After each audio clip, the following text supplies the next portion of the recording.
Greta Thunberg grinning her head off, being given a sandwich by the IDF. She's taking it upon herself to get on a boat and ship food there. That is what people do in a protest. Filming a video before they were even intercepted, claiming they were kidnapped, is absolutely reprehensible. I mean, it's just shameful.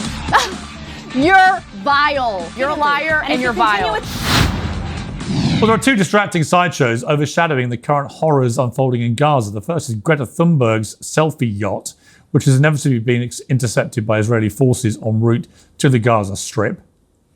My name is Greta Thunberg and I am from Sweden. If you see this video, we have been intercepted and kidnapped in international waters by the Israeli occupational forces or forces that support Israel. I urge all my friends, family and comrades to put pressure on the Swedish government to release me and the others as soon as possible. No, Greta, you've not been kidnapped, and your choice of words is frankly an insult to the many Israelis who were kidnapped and held hostage by Hamas.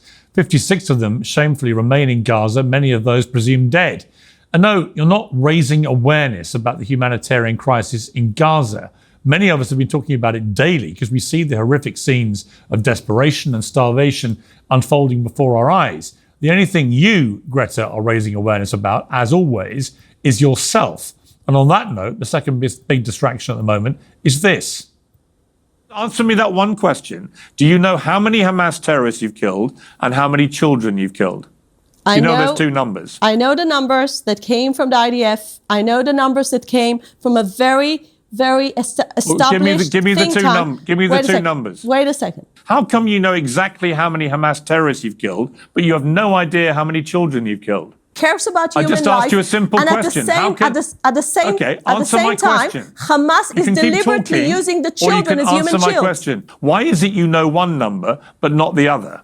I'll give you the answer. Because in the end of the day, we never target civilians. We only target the terrorists. Why don't you know the statistics? And look, you can ask this question. Are you saying no children have been killed in Gaza? I didn't say that. Are you saying that? I didn't say that. What are you saying? I said... Well, I make zero apologies for taking a tough line with the Israeli ambassador, who is the Israeli government's former representative in the UK.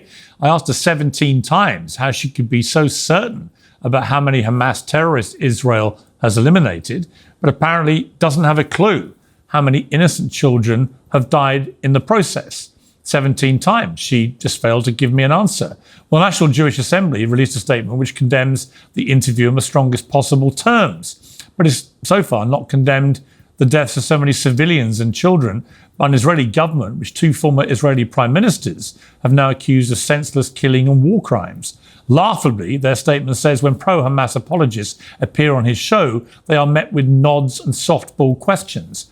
Anyone who's watched this show at all in the past 18 months will know how ridiculous a claim that is. What's currently happening is a sustained campaign of abuse and intimidation by people who don't like that I'm calling out what I now see as a war of pointless destruction. I had exactly the same thing, of course, on the other side, when I repeatedly defended Israel's right to respond to the heinous attacks on October the 7th. Back then, they said I was in the pocket of mysterious Israeli paymasters. Now I'm apparently funded by Qatar because I went to a state dinner in Doha to meet the President of the United States. Well, sorry to disappoint you, but nobody pays me to have any opinions about anything. Least of all, a war. My opinions change as facts change, as everybody should. And no one's going to abuse and hector me into saying anything other than what I actually believe. In a couple of minutes, I'll talk about all this with my panel. But first, I'm joined by the UN Special Rapporteur on the occupied Palestinian territories, Francesca Albanese. Welcome back to Uncensored, Francesca. Thank you, Piers. I just wanted to ask you, first of all, your reaction to what's been going on with Greta Thunberg. I've got to say, I have not been impressed by this. I think this was a very distracting piece of narcissistic attention-seeking by somebody with a track record for doing this, who then compared herself by using the words like kidnapped to the people who've actually been kidnapped in this war, which I thought was extremely distasteful. I know you've been talking to her or some of the crew, certainly. What did we gain by this?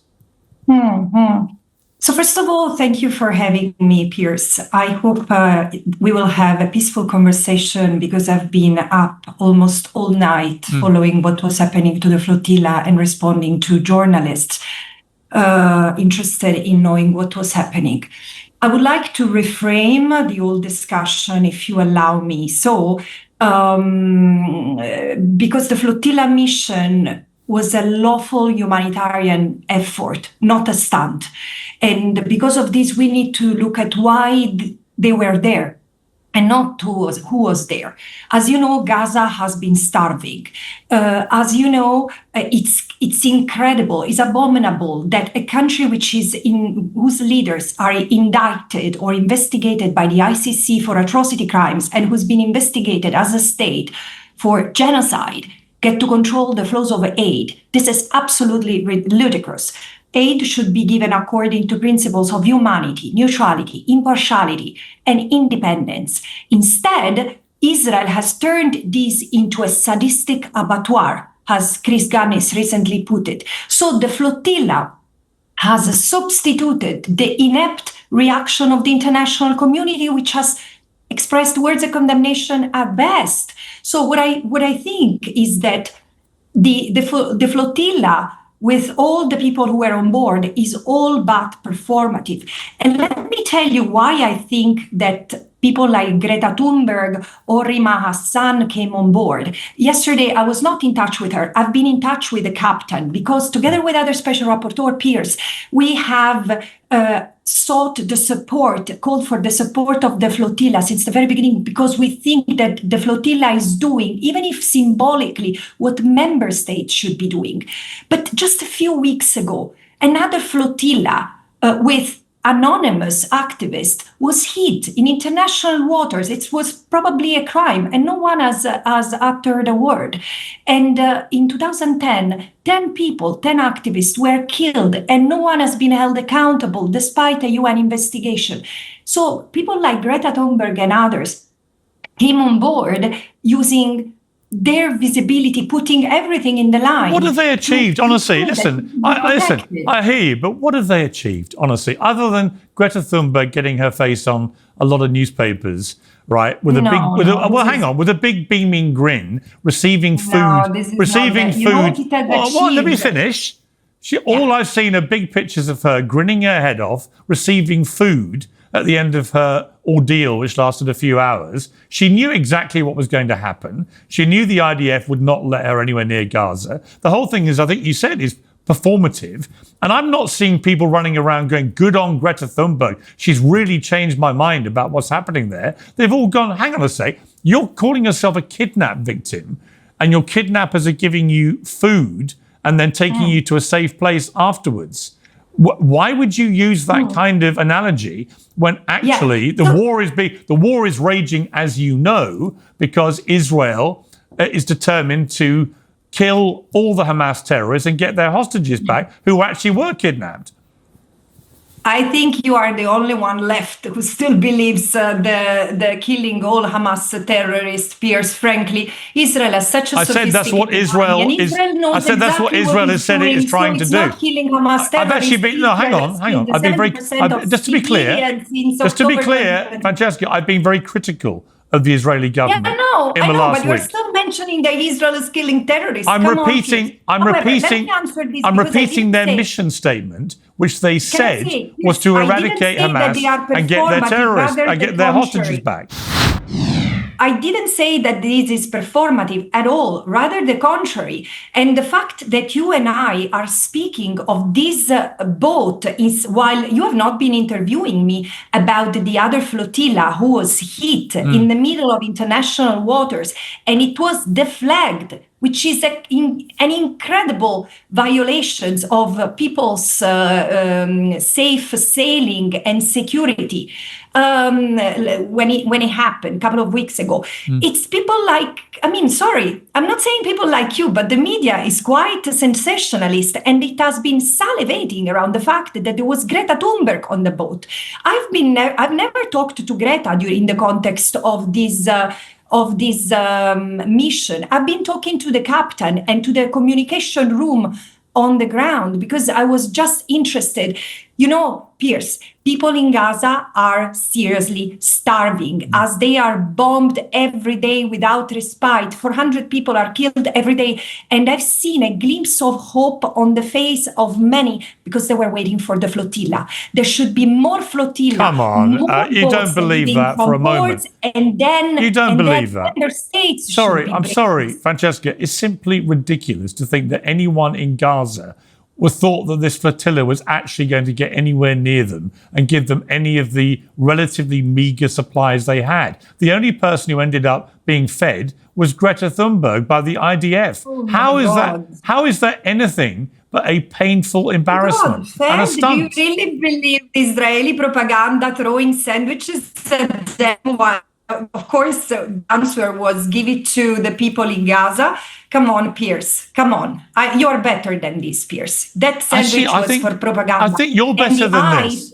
I think you're better than this. The idea you think that anyone in Gaza... No, hang on, Francesca. And this is what Israel was scared of. Francesca, Yes. you do not believe for a moment, if you're honest, that anybody in Gaza genuinely thought Greta Thunberg was going to rock up on the beach with supplies. You knew that was never going to happen. Nobody in Gaza said to you, did they? We think that's going to happen. Nobody did. You clearly seem not to read my mind, Piers, thankfully. No, it's that you're wrong because you keep on focusing on Greta Thunberg while... So do people you? like me and people I've been speaking with in Gaza didn't even pay attention. For them, what matters is that humanity has not forgotten them, is that there is someone who tries to break that awful siege that has turned their ghetto into an extermination camp, Piers. Again, I say, let's move away from the flotilla because the flotilla, one thing is sure, has raised two important points. First is that member states are not doing enough. And if there is something that is performative is Western condemnation, including that of the UK, because this boat was sailing with a UK flag. And the fact that Israel says in international water, intercepted in international water, a UK flag sailing boat means that this is can qualify as an act of aggression against the UK. Have you heard the voice of any UK politician on that? Maybe they spoke. I didn't hear that. And again, this is the usual politics dynamic. The rest is that today there is a lot of attention, a lot of focus on this. And in 30 minutes, 1 hour, there were millions of people who had seen my alarm and that of others I was on the phone with them as they were encircled by vessels and then by quadcopters. Quadcopters are the drones who are there to shoot, Piers. And I asked these people, guys, put on the helmets, can you? And they say, nobody shot them. Nobody shot them. No one did anything to them. Yeah, but in 2010 they did. Can you predict what Israel will be doing? It's not bad. I was sure that Israel will not give order to shoot at these people because of their visibility. But it takes one person to be in the wrong state of mind for things to go incredibly wrong. 10 people lost their life in 2010, Piers, and we would dishonor their memory if we continue to ignore them and talk about Greta Thunberg. 2010 is a very different story at a very different time. And For you, Piers, but not for the people in Gaza. Hello, because you woke up in 2023 after October. I was covering it in 2010. Sorry, just to be clear, I was covering it. They had already suffered. I was covering it then. I worked at deaths. CNN. I was covering it all then. I've covered this conflict for decades. So don't insult. And you keep on calling Don't be conflict, patronising about when I've covered this and what I've said. If you go back and check, you'll know. But the reality is that despite your heroic attempt to bill this as some great, fantastic protest that grabbed the world's attention, actually most people thought it was a puerile, pathetic stunt by an attention seeker. Where are the statistics, Piers? I really would like to see the statistics because I don't think so at all. Piers, this is so disingenuous because it really, look at what's going on around the world. There is support expressed toward the flotilla all over. The flotilla is a joke. Today, from Nigeria, I'm sorry. Morocco. This is the first the time flotilla was a joke, a publicity. Why are we talking about the flotilla and not It Gaza? was an attention-seeking publicity stunt that was designed to raise attention for Greta Thunberg, Nobody else. No one in Gaza's benefited from this ridiculous stunt. It got nowhere near Gaza. It was never going to get anywhere near Gaza. Obviously, she knew that. We knew that. And if she's that concerned, why is she grinning like a Cheshire cat in all the pictures? What's so funny? You should not be insulting. You should not be insulting the facial expression on anyone. She's insulting my intelligence with her facial expression. With you, Piers. Well, don't grin. If it's that serious, don't grin. I feel desperately concerned. I feel desperately concerned for the plight of the innocent. I feel desperately concerned that a serious journalist talks about the grin on the face of someone who's been sailing for 8 days. Fine, let me finish. And today you talk about her grimace? Fine. Come on, let me finish. Can we talk about Gaza? I feel very concerned, as I've been saying loudly in the last week, about the ongoing appalling plight of innocent civilians in Gaza. All I can say for sure is that this stunt has done absolutely zero to help any of the people in Gaza. Zero. This is your opinion, Piers, and I respect it very much, and it counts zero. Okay. Well, in that case, we will agree to disagree. Thank you very much indeed for joining me. I appreciate it. You don't want to talk with me about Gaza and the awful situation there and the Gaza Humanitarian Foundation. So you just wanted to talk about what you think it's a stunt. Yeah. You called me for that. Yes. So I'm international law expert, and you called me on your program to talk about Greta Thunberg. Well, you've had nearly 20 minutes to talk about whatever you wanted to talk about. I answered your question, Piers. Yeah, you had 20 minutes. If you wanted to talk about something else, talk about something else. However, I won't bother you further. Thank you very much. Till the next one. Bye-bye, Piers. Bye-bye. Well, joining me now, the American-Israeli commentator, Emily Schrader, Anna Kasparian, executive producer and host of The Young Turks, PragerU's Shabbos Kestenbaum, who's suing Harvard University over anti-Semitism, and Omar Badr, the Palestinian-American journalist. Well, welcome to all of you. Let me start with you, if I may, Emily Schrader. The interview I just conducted there with Francesca Albanese from the UN, I just find it extraordinary that anyone would think that Greta Thunberg, with her silly flotilla stunt, was doing anything other than promoting Greta Thunberg. But have I got this wrong? I mean, that was a pretty painful interview to listen to. I actually happen to agree with you very much when it comes to Greta. It was very clear that this selfie yacht was a production for Greta, by Greta, and for Greta.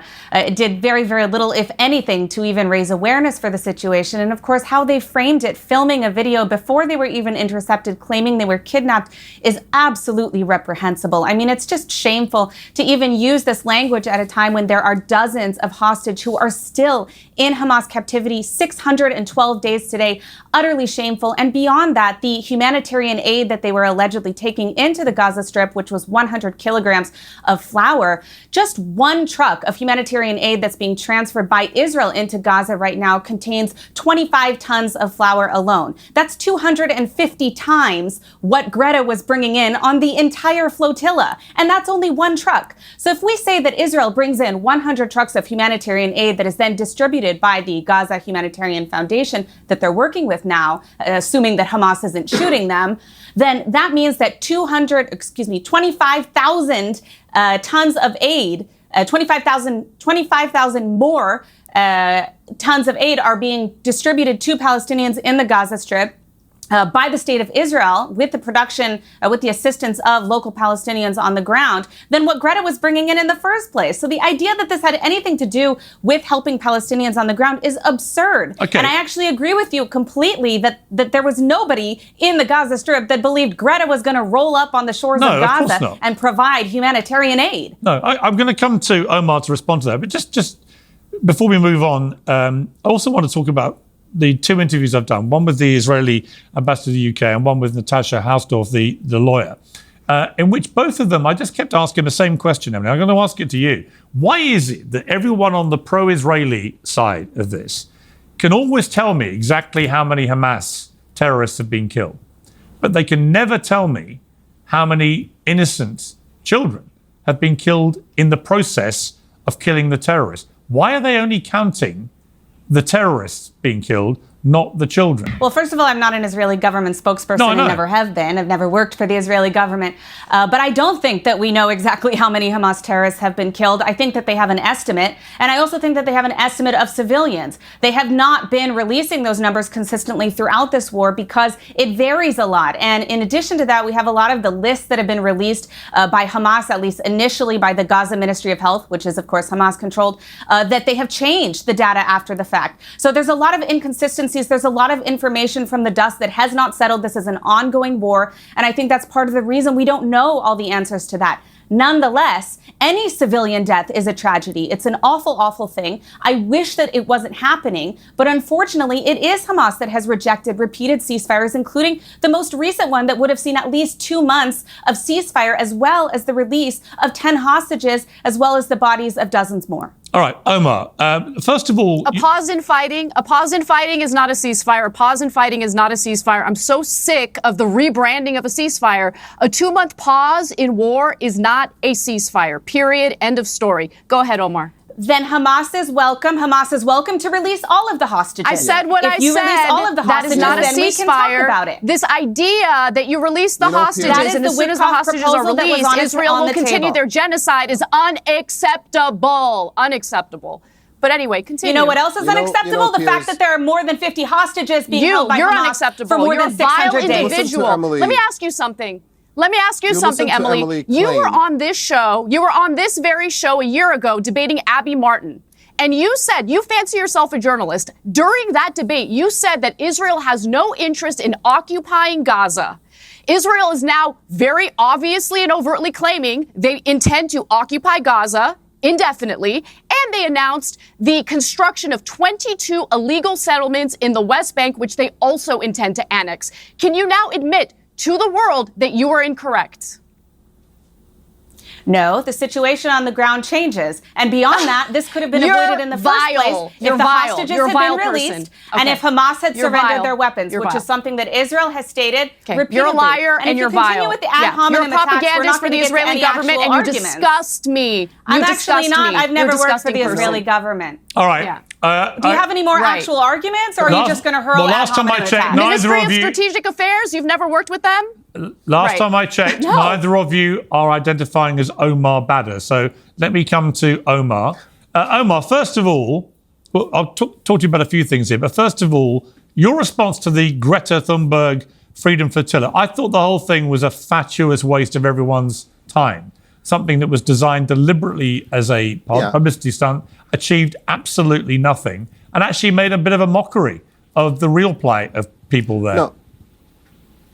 I think we disagree on that, but let me just say, Emily claims that she is not a spokesperson for the Israeli government, but if you just listen to the avalanche of propaganda she just spewed on television, the question is, would it sound any different if she were officially hired by the Israeli government? And the answer is no. She has no qualms, no intellectual honesty, no moral consistency, and is simply just here to say whatever she needs to say in order to make the Israeli government looks good. So that is pro-Israeli government propaganda, whether you're officially employed by them or not, is entirely secondary. Now, on the question of I actually Greta, condemn the Israeli government. I think that there is something attention-seeking about protests by definition because you're trying to draw attention to an injustice. And in the case of Greta, she is drawing attention to the fact that Gaza is under siege, that Israel is blocking food from going in, that people are starving inside of Gaza because of the policy that Israel has imposed on them. And world governments are displaying an unspeakable moral failure in refusing to stand up to the Israeli government and insist that food get to the people of Gaza. And so she's taking it upon herself to get on a boat and ship food there. That is what people do in a protest. Yes, she may have known that it's unlikely that the Israeli government and the military are going to allow her to get through, but that doesn't mean that you don't try and challenge unjust systems. That is just basics. I mean, when you think about Rosa Parks refusing to get up and go to the back of the bus, you can say, well, that's symbolic. Well, yes, it is symbolic, but it means something. You can't you seriously, sorry, you refuse to just accept Omar, it. you can't seriously. You refuse to accept it. Omar, and let by. Omar, with the best will in the world, you cannot seriously, with a straight face, compare Rosa Parks to Greta Thunberg. Come on.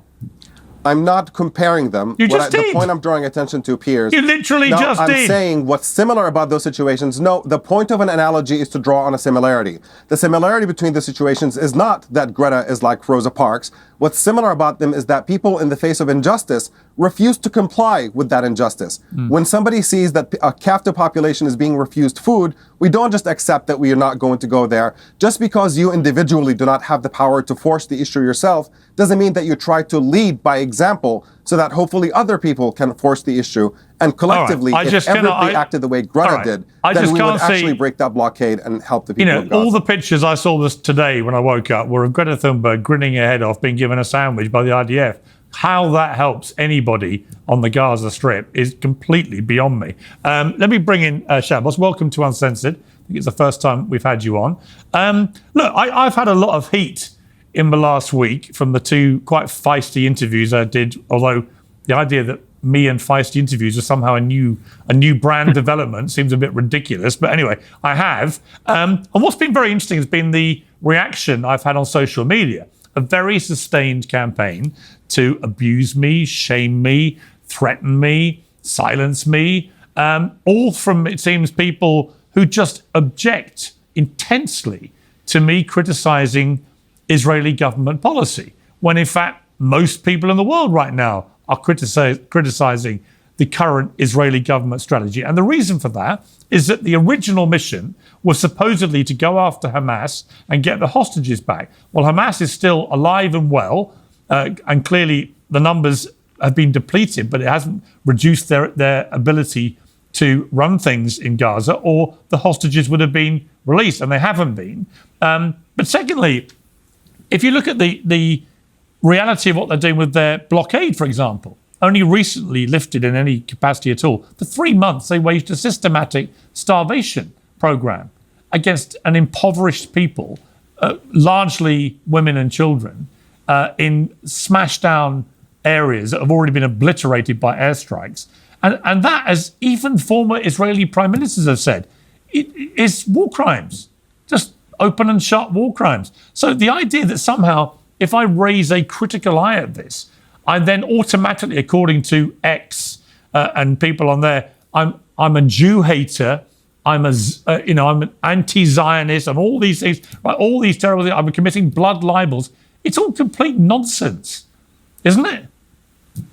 Sure, I certainly pity the level of political discourse, not just in our country, but also across the world. This is increasingly why young Americans are being dissuaded from joining the electoral process. We have to stop with the straw man argument. We have to stop with the ad hominem attacks. The reality is very, very simple. On October 7th, Hamas and Gazan civilians went into a sovereign country. They raped Jewish women. They kidnapped Jewish babies. They mutilated communities. If you truly want the war crimes that you just described, which I certainly disagree with of that characterization, it's very simple. Release the hostages, surrender, the war ends tomorrow. Israel has said that repeatedly. I encourage Omar, I encourage Anna, I encourage Mahmoud Abbas. If you truly care about the plight of the Palestinian civilians, we don't need to keep going on. Hang on. Just return the hostages and surrender. Yeah, if only it was that simple. But what is now clear from the rhetoric of people like the foreign minister, Smotrich, who was on camera last week outlining what the new mission appears to be, which many suspected may have been the mission from the start, although I don't see hard evidence to prove that. But he was crystal clear. We're going to clear all the Palestinians out. And then you see 22 new illegal settlements planned for the West Bank. The mission creep has been extraordinary and is now out in the open and brazen. We want to get rid of the Palestinians, says government senior minister. I mean, it's crystal clear. It's coming out of his own mouth. The problem with that assertion is Bezalel Smotrich. They're doing it. War cabinet. Wait, hang on. The problem is Bezalel Smotrich is not part of the war cabinet. Bezalel Smotrich. Oh, come off it! You can't believe this nonsense. I heard this. I heard this from the ambassador. I heard it from Natasha Hausdorff, who's the most sensitive lawyer in the history of lawyers, and couldn't take a bit of challenging. But this idea that Smotrich is some unimportant, irrelevant person in the Israeli government is for the birds. He's one of the loudest, strongest, most influential people there. He's the only reason Netanyahu is actually prime minister. And if he yanked his support for Netanyahu, bang, Netanyahu goes. So please do not try and treat me like an idiot by saying that Smotrich is somehow irrelevant. He's obviously not. So if you wanted to disagree with the answer, you first have to hear the whole answer. It'd sort of be the equivalent of you going on national television saying, well, Marjorie Taylor Greene said X, Y, Z, and therefore that's reflective of the federal government. But Bezalel Smotrich is someone who I proudly protested against. He is not making decisions. She's not in the cabinet. What's the analogy? I don't get it. She's not. No, correct. It would be like it would be like Marco Rubio doing it. And then it would be highly significant. There's no comparison between Marjorie Taylor Greene and Smotrich. He's the foreign minister of Israel. She's nothing. Hang on. First of all, Bezalel Smotrich is not the foreign minister. That's Gideon Sa'ar. Second of all, Bezalel Smotrich is not making decisions pertaining to the war. What is what's his job title? The finance minister. I'm sorry. He's the finance minister. Let me correct that. I've said that twice. It's wrong. He's the finance minister, the equivalent of the chancellor of the exchequer, which in my country is the second most important member of the cabinet, right? So it would be the equivalent of that in the United States, right? And the idea that that's Marjorie Taylor Greene is nonsense. Sure. So the broader point is this. There are currently 0 Jews living in Jenin, 0 Jews living in Nablus, 0 Jews living in Gaza. If you truly believe that Gaza is trying to be repopulated by Jews, then why is it that every single last Jew was kicked out of Gaza in 2005, including dead Jewish bodies that were dug from the graves in order to be expelled from Gaza? The reality is as follows. The overwhelming majority of the Israeli people believe in a two-state solution. Increasingly, though, the problem is not the Israeli people. The problem is the Palestinian people, who are increasingly, as all public data supports. They do not believe in a two-state solution. They believe in Judenreich land from the river to the sea. You don't know what you're talking about. You're just inventing stuff right now. Country. And that is the issue at hand. Of course, innocent civilians are being killed in Gaza. That, unfortunately, is a consequence of war, which is why it was a really bad strategic decision for Hamas to invade Israel on October 7th, which is why if you truly want to end the conflict, it's not rocket science. Just call on Hamas right now, release the hostages, and surrender. Why is it that there was a Thai national who was not Jewish, who was not Israeli, who was released from captivity 2 days ago? What was he doing as a hostage in the terror tunnels of Gaza for more than 600 days? The reality is Hamas is a dictatorial, tyrannical regime that obliterates any emancipation that the Palestinian people have to self-expression and the freedom of movement. And I call on all peoples, whether it's on college campuses, whether it's in the media, those in Western civilization, if you truly care about the Palestinian people, then you do everything in your power to amplify the work of the Gaza Humanitarian Foundation, which just yesterday gave 1 million boxes of aid and is doing the exact same thing today and will do the exact same thing tomorrow. Okay, let me shot at people. I've given you a good chance to speak there. Palestinians have died as they. I have to get this out. Okay. You want to talk about how Greta Thunberg got involved in some sort of, political theater, whatever. I don't care what anyone thinks about Greta Thunberg. I see that as a distraction. What it's distracting from is the fact that IDF soldiers are intentionally shooting at and killing desperate Palestinians as they're trying to get humanitarian aid from this Israeli-backed organization, which, of course, is able to even exist because they defamed UNRWA. They starved Palestinians for months. Shut up. They starved Palestinians for months. And then, as the Palestinians are desperate for food, they lure them in with this Gaza Humanitarian Foundation and shoot at them. Upward of 200 people since late May have been shot at and killed by Israeli soldiers. Do not forget that. That's the heart of this story. And let's not forget about the 232 journalists in Gaza that have been slaughtered by the IDF. The Gaza Humanitarian Foundation even confirmed it was Hamas. You people disgust me. They confirmed it was Hamas. There's no humanity with people like you, Emily. No humanity. Intentionally lying and blaming the IDF. I can't even handle your voice. The IDF is the one who is assuring that there's humanitarian aid. I'm an Armenian. There are 11 million meals that have been distributed already. 11 million. You are a genocider and a defender of genocide. Disgusting. I know you don't like facts, Anna, but this is the reality. The only person who is threatening, the only group that is threatening the distribution of aid is Hamas. That is who has been shooting at innocent Palestinians. No military Palestinians themselves. Israeli forces. It's a lie that has been debunked. Don't all talk over each other. Don't talk over each other. Like the Israelis are the victims. All right, here's what I would say. Not able to be distributed. Emily, here's what I would say. Hamas shot at them. Here's what I would say. We don't actually know for a fact. Hamas shot at them. Okay, we don't actually know. We don't actually know for a fact who has done all this shooting, or how much of it was done by the IDF, or how much by Hamas. I'm sure Hamas wouldn't hesitate to shoot their own. They've done it many times. But we don't know, and there's a reason we don't know, Emily, for a fact, is that the Israeli government continues to ban international journalists from going into Gaza. And there's only one reason, as Jeremy Bowen, the BBC's Middle East editor, said in a very interesting and thoughtful, lengthy piece about all this. There can only be one conclusion, because at the start of this, the IDF took international journalists to the kibbutzes where this horror had unfurled and showed them everything. But ever since then, they banned international journalists from going to see what's happening in Gaza. And the only conclusion of these two positions, one showing what happened to Israelis, but not allowing anyone to see what's happening to Palestinians, the only logical conclusion is that the IDF is doing things they don't want people to see. So, Piers, I'm actually really glad you brought that up. Hang on, Omar. I want Emily to respond to that.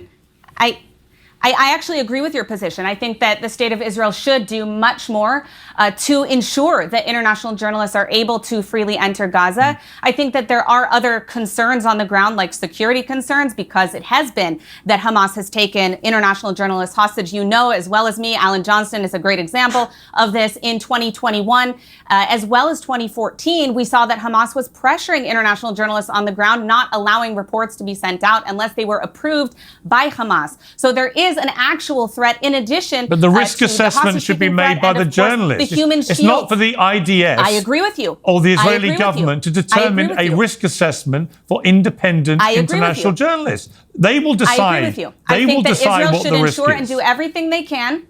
I agree with you. I think that Israel should do everything they can in order to ensure their security as much as humanly possible. But there are a lot of factors at play here, including the use of human shields by Hamas, including the pressure on international journalists, including the threat of hostage taking. And so there are a lot of factors that play into this decision. Now, I'm with you on the end result. I think that this is something that Israel really needs to do, and it's critically important because I believe that the information that they find in the materials that they are able to go through, in the materials that even the IDF has released about some of these people, some of the claims that they have made, are things that should be scrutinized by the international community on the ground. All right, Omar.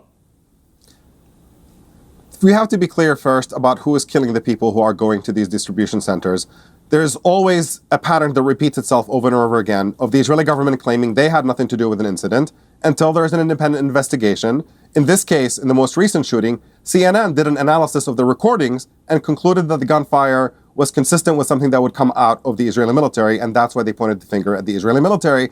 And this is a pattern that repeats itself over and over again. You had the killing of 15 paramedics by the Israeli military that initially the Israeli military pretended they had nothing to do with, until the facts were uncovered, until they dug up the ground and saw where the ambulance was buried, until they got the recordings of the incident. And once they're caught red-handed, it's always like, oops, that must have been an accident. But at what point are we going to stop listening to a government that has produced a record of lying over and over again? I mean, they've pointed at a calendar on a wall in a hospital that simply has the days of the week on it written in Arabic, and just assuming that this is for a Western audience that doesn't read Arabic. And so they point at it and say, these are the names of terrorists on this calendar. I mean, we just have to get to the point to where we can't give this government the benefit of the doubt anymore. They and everybody who does apologetics for them, like Emily does, are simply full of shit. There's just no other way to put it.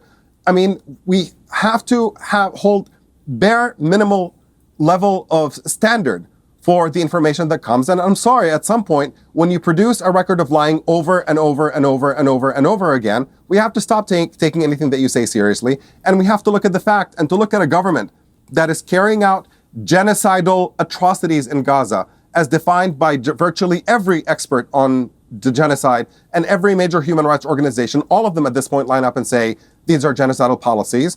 We know who's responsible for atrocities being committed against the civilian population that is being deliberately destroyed in Gaza, to pursue what Smotrich said, to empty Gaza out of Palestinians. That is the plan. And just for the record, Hamas had offered to give up governance of Gaza and release all the hostages, but that was not good enough for Israel, because right now Netanyahu is saying the goal is to pursue Trump's plan of emptying Gaza out. Dropsite has done incredible reporting on the details of these negotiations back and forth. And to see Hamas willing to give up governing Gaza and release all the hostages, and Israel still find a reason to say no to that deal, tells you what Israel's real intentions are. And their intentions are about destroying Palestinian existence. And they're doing it in the West Bank as well, except at a slower pace. All right, Shabbos, here's my question for you. It's a genuine question. I expected blowback when I got more aggressive in my questioning of an Israeli ambassador, and is a pro-Israeli lawyer. I expected it. But the scale of it and the venom and viciousness of it and the deliberately disingenuous twisting of my criticism of an Israeli government policy right now as somehow equating, as many of them did, to Jew hating and so on, and being anti-Semitic. Appalling allegations for which there's no evidence I've ever been anti-Semitic or ever hated Jewish people. And there wouldn't be, because I don't. But this idea that that's the only default position to anyone who criticizes the government right now, when vast swathes of the international community are criticizing Israel's government for what it's doing. I don't understand that. I mean, I remember when I was editor of the Daily Mirror over here in 2003, I opposed the Iraq War. It didn't mean that I hated English people. So I don't understand why this has to be the default position. And I had it all, by the way, from the pro-Palestinian side at the start of the war, when they all thought I was in the tank for the Israelis. I just thought Israel had a right to defend itself, but I kept asking, what is proportionate? I don't know, I kept saying. What is proportionate? And then I reached the conclusion several weeks ago, having been increasingly critical all year, by the way, and people can go back and check if they can be bothered, but I've been increasingly critical. And then when this blockade started, I thought they're actually starving people now. That is a war crime. You can't starve people. It's actually a war crime. And to not call out what you see would be a dereliction of duty as a journalist. But I just don't understand why criticizing a government means you hate a people. Can you explain that? Sure, I would definitely agree with you. Whether it's anti-Semitic or not sort of misses the point. It's just bad politics and it's bad policies. I'm not in the interest or in the business of dictating whether Israeli policy or the Israeli government is orchestrating the war well or not. What I will say is this, and Omar mentioned this earlier, if you truly believe that the innocent civilian population of Gaza are being forced to have this mass starvation efforts, if you truly believe that that is the case, well, okay, Gaza shares a border with Egypt. Why don't you allow, in the exact same way that has been fought in modern warfare of the last 100 years, anytime an innocent civilian population is facing war in their own home front, that you would safely evacuate them to a neighboring country? I remember when Amnesty International, when the Human Rights Watch, when Kenneth Ross said, when they said that it is Bangladesh's responsibility to take in Rohingya. Why doesn't Egypt help us with ethnic cleansing when they're dealing with overpopulation issues? Great. So as I was saying, I remember when the Human Rights Campaign said that it was incumbent upon Bangladesh to welcome in Rohingya refugees. I remember when Kenneth Ross said that it was Uzbekistan's responsibility and Pakistan's refugee to welcome in Afghani refugees, when it was Turkey's responsibility to welcome in Syrian refugees. We want innocent civilians to be protected, which is why the Trump plan is a plan. Okay, you should take them into Israel. Why doesn't Israel accept them? And why do you interrupt? These are all very good questions. We have seen for the last year and a half that the only way we can safely evacuate 1.5 million people who are innocent civilians, I agree with you, is by opening humanitarian corridors into Egypt. But the problem is, every time we suggest that, it's ethnic cleansing. Okay, well then inadvertently, when human civilians are... Why Egypt? Why not Tel Aviv? One second, because Hamas builds terror infrastructures underneath hospitals, and they build terror infrastructures underneath schools, then Israel is targeting innocent civilians deliberately, and it's genocide. Okay, if you truly believe that that's the case, let's safely evacuate them. Oh, we can't because that's ethnic cleansing. Shabbos, so I don't all right, Shabbos, hang on. The most offensive part about this entire conversation is how people insult our intelligence as if we're morons and we don't see clearly what is happening on the ground right now. We see it clearly. The international community sees it clearly. The only reason why our politicians here in the United States back Israel, regardless of what it does, whether we're dealing with Democrats or Republicans, is because they're all bought. But the international community sees what's going on for what it is. And it is a genocide. There's an attempted ethnic cleansing. And I'm sorry, but Egypt's not interested in aiding and abetting the ethnic cleansing of Palestinians from Gaza on behalf of the Israeli government. Not interested. No, actually, Egypt is not interested in welcoming the Palestinian people, which is why they bombed Rafah 20 years ago, but the mainstream media never spoke about it because it really didn't ruin the narrative. And the second point I want to say is, if that argument, Anna, that you are using was used in the 1930s and 40s, that Jews should not be safely evacuated to the United States. Right, I know.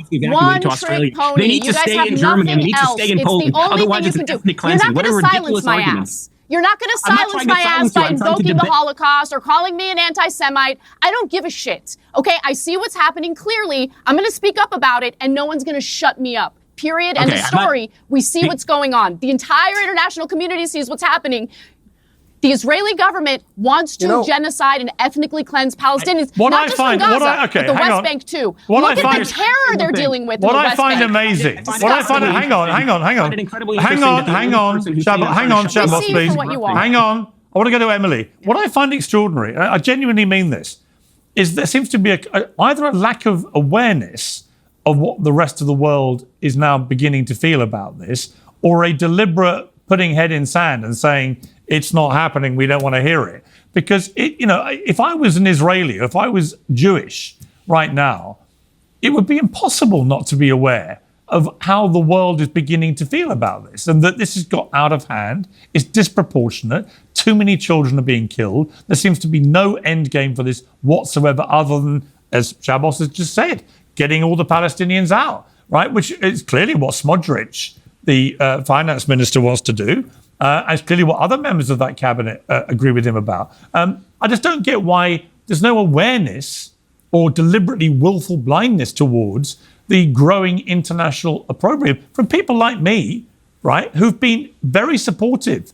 of Israel's right to defend themselves. But there's just no apparent, all there is a digging in and a sort of blind refusal to admit that anything the Israeli government is doing is wrong, when most people, including 2 Israeli former prime ministers, have said it's not only wrong, but criminal. Well, I think the fact that former prime ministers or former officials express their opinion about something doesn't necessarily mean that it is or it isn't, whether they agree or they don't agree. Israel is a democratic country. We have a lot of division and debate about this issue even now. And I also think that there is a tremendous amount of awareness of the hostility that Israelis and the Jewish community are facing. Some of that is legitimate criticism of the handling and the conduct of the Israeli government. I myself have a lot of criticism of the current Israeli government, including, of course, Smotrich, but not limited to him. And I think that across the world, you see a lot of criticism from the Jewish community as well. Unfortunately, at the same time, we also see astronomical levels of skyrocketing anti-Semitism, of the conflation between criticism of Israel or even legitimate criticism of Israel and anti-Semitism, or anti-Semitism in the name of anti-Zionism. We see attacks against Jewish communities across the world in the name of this cause. And that makes it very, very difficult, even internally. I'm speaking to you as an Israeli, even internally, to deal with problems that Israel has on the ground when there is so much illegitimate criticism and so much unfair criticism that is used to target Israel and exclusively Israel, even while there are all manner of conflicts all over the world happening right now. They're slaughtering kids. Hang on, Emily, I do hear you.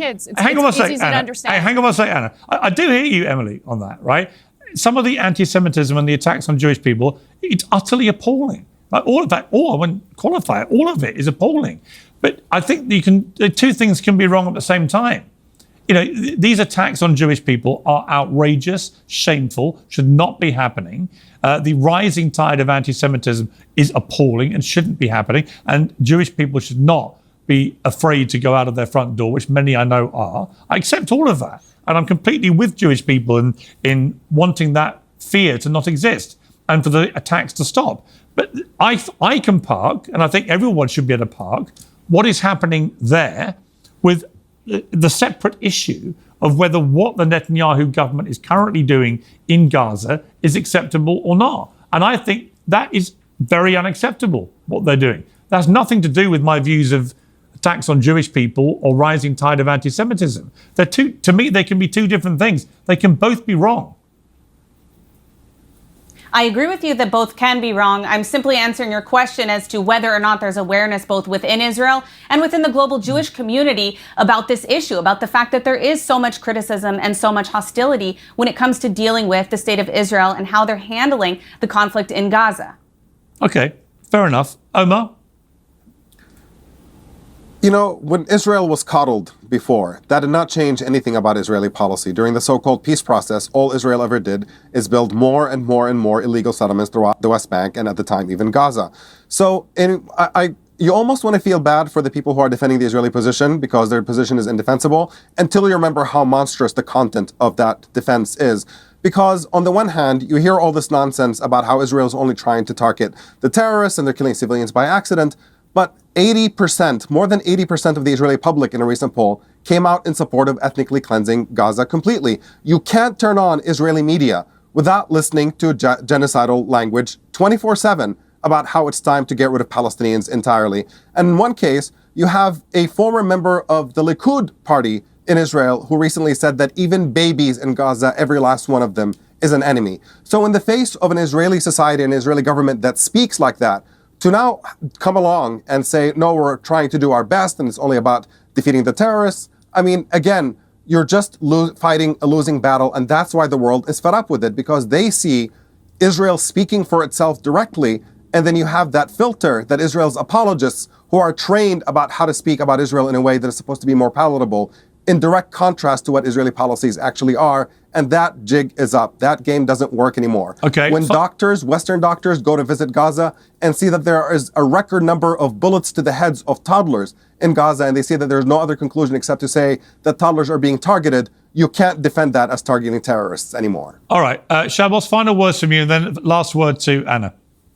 Sure. I would say two things. Number one, if we want to play the game of what individuals are saying about the war in Gaza, Hassan Nasrallah has repeated for years, it would be great for all the Jews to live in Israel because it would be so much more convenient to kill you in one location than having to hunt you down country to country. Thank God the Israel Defense Forces killed him. Yahweh Sinwar repeatedly said that there would be millions and millions of more October 7th, and we would have to fight to the very last child. Thank God the Israel Defense Forces killed him. I will say this. If you truly care about the Palestinian population, if you truly care about innocent civilians, then all I would suggest is that we would do what we have done in every single war fought in modern warfare when there is a refugee population. You would safely evacuate them into humanitarian corridors so you can take out the enemy combatants. And when the war is over, you will bring them back into Gaza and you can rebuild Gaza, not into the dictatorial, tyrannical regime it currently is, but rather the Singapore of the West, which is what it was meant to be when Israel pulled out every last Jew, living and dead, in 2005. They wanted to build up Gaza so that could be an economic and cultural powerhouse. But instead, the Palestinian people elected Hamas, and we all know what that brought about. So if you care about the Palestinian people, then all I would suggest is do not have the Palestinian exception. Rather, follow the foreign policy of the last 100 years and safely evacuate the innocent civilians. You can take out the enemy. When the enemy is finally killed, you can bring it back. And if you don't like that option, I have another option. Tell Hamas to surrender immediately and return the hostages. But apparently that's not conducive to Western civilization anymore. All right. That's a lovely fantasy. Final word to Anna. Final word to Anna. I just want to mention quickly that Emily is one of these Israelis who's going around doing propaganda tours on manufacturing consent for the United States to go to war with Iran on behalf of Israel. We can't make the same mistake that we did in Iraq. We should not go to war in Iran on behalf of Israel. If Israel wants to go to war with Iran, they should do it themselves without our military support, and that includes taxpayer dollars. Go do it on your own. Go ahead and enlist, baby girl. Go do your thing. But leave America out of it. Our men and women in our armed forces shouldn't die on behalf of your country, period. Okay. I'm going to leave it there. Thank you all very much. I appreciate it.